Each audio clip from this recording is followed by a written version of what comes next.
네, 안녕하세요. 경량항공안전교육 진행을 맡은 조진성입니다. 조종사가 아무리 꼼꼼하게 점검을 하고 준비를 한다고 하더라도 기상 상황이 좋지 않다면 우리의 안전을 담보할 수 없는데요.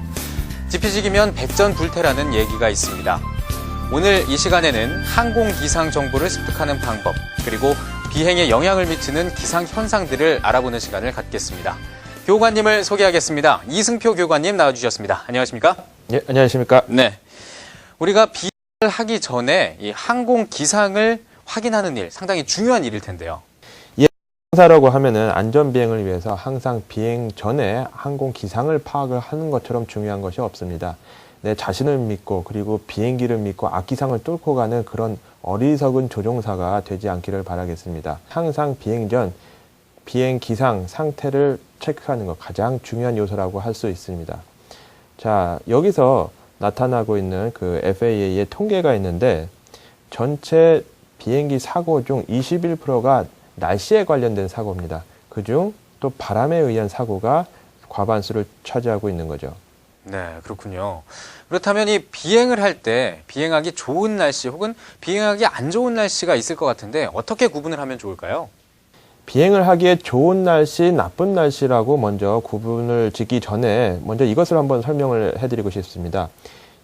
시계 비행과 계기 비행이라고 있는데 이 두 가지에 대해서 제가 간략하게 한번 설명을 해드리겠습니다. 시계 비행이란 항공기가 비행을 할 때 가시거리와 그리고 구름 상황을 고려를 해서 그 구름으로부터 회피를 하면서 비행을 하는 것, 이것이 바로 시계 비행이고요. 계기 비행이라는 것은 항공기에 비치되어 있는 자색의 고독의 위치 및 방향을 탐지할 수 있는 계기를 사용을 해서 비행을 하는 것이 바로 계기 비행이라고 할 수 있습니다. 자, 여러분이 조종을 하시는 경량항공기는 시계 비행만 가능하다는 것을 잊지 말으셔야 합니다. 법에서는 그 안전을 확인하고자 그 시계 비행 규칙 기상 최저치라는 표가 있는데요. 여러분들은 구름으로부터 수평거리 1500m 이내 그리고 수직거리 300m 이내에 근접을 해서 비행을 하면 안 되고, 그리고 시정 또한 5000m 이상이 나와줘야지만 여러분들은 법적으로 합법하게 비행을 할 수 있다라고 할 수가 있습니다. 네, 그렇군요. 이 비행에 영향을 미치는 기상 현상에는 또 뭐가 있는지 궁금하고요. 그리고 만약에 비행을 하고 있는데 악기상을 만났다. 그럴 땐 또 어떻게 대처를 해야 될까요? 예, 지금부터 제가 비행에 영향을 미치는 기상 현상을 몇 가지를 한번 설명을 해드리겠습니다. 제일 먼저 조종사들이 가장 우려를 해야 되는 그 착빙 현상입니다. 아이싱이라고 하는데 발생 조건부터 한번 살펴보겠습니다. 외부 기온이 만약에 영하 이하로 떨어졌고 그리고 수증기, 즉 구름이나 안개 속에 들어간다라고 하면은 날개 위에 아이싱이 생기는데, 이러한 영향으로는 양력이 감소하겠죠. 그리고 항력이 증가하기 때문에 실속 속도가 증가해서 위험을 초래할 수가 있습니다. 또한 속도계, 고도계가 기능 상실을 하기 때문에 여러분들의 안전을 담보를 할 수가 없는 거죠.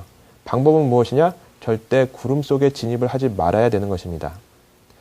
그 다음 걸 한번 살펴보겠습니다.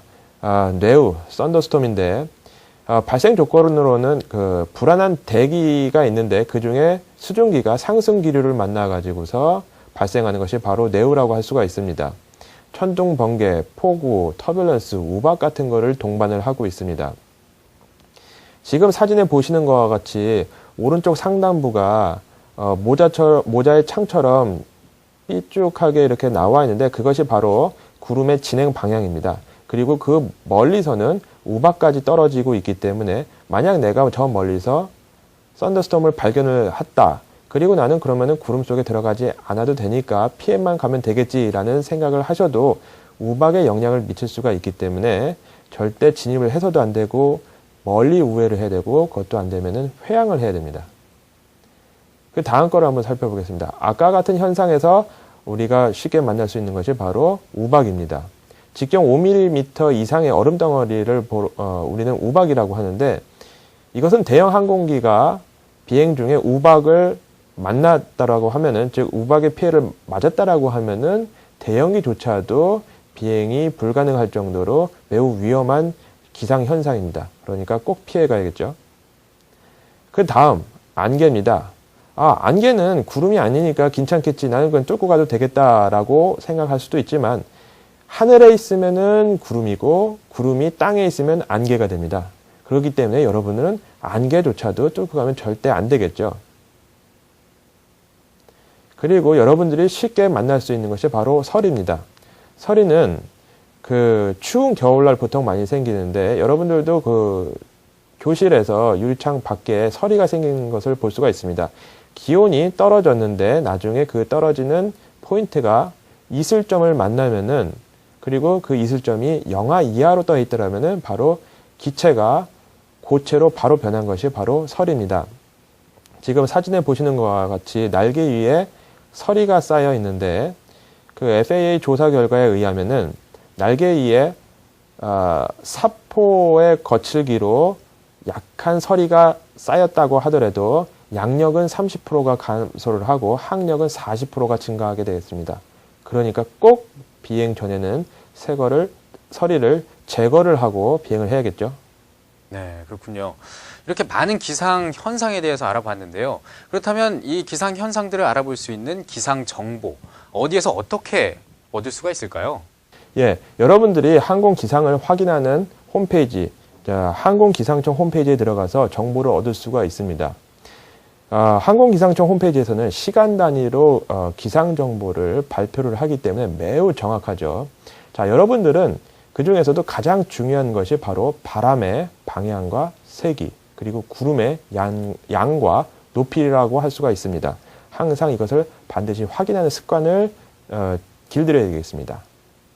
네, 그렇다면 내가 만약에 공주에서 구미를 가겠다. 이럴 때는 어느 부분을 참고하면 좋을까요? 예, 말씀하신 대로 한번 예를 들어서 한번 설명을 해보겠습니다. 경량항공기로 공주에서 구미까지 비행을 한다라고 하면은 여러분들은 이러한 비행 경로를 따라서 비행을 하시겠죠. 자, 그러면은 저는 예보를 봐야겠죠.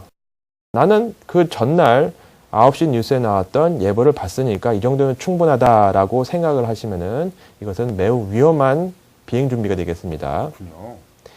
자, 보시는 바와 같이 항공기상청 홈페이지에 들어가셔가지고 날씨를 파악을 하는 것이 가장 중요한 요소라고 할 수가 있겠죠. 보시는 것과 같이 항공기상청 홈페이지에 들어가셔서 제일 먼저 여러분들은 날씨의 큰 패턴을 파악을 하는 것이 중요합니다.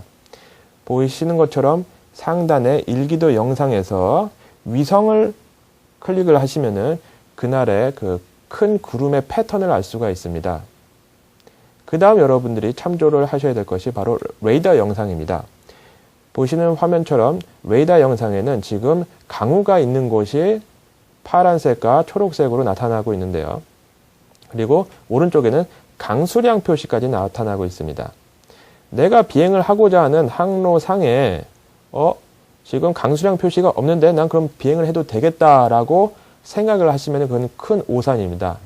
여기에 나와 있는 그 강수량 표시는 레이더는 특정 사이즈 이상이 물방울이 되어야지만 잡히는 거기 때문에 구름이 없다라고 확신을 할 수는 없는 거죠. 그 다음 항공 항행 기상 정보 섹션에서 에어맵 부분을 클릭하면은 나와 있는 지도에서처럼 사각형 패턴 안에 IFR이라고 표시가 되어 있습니다.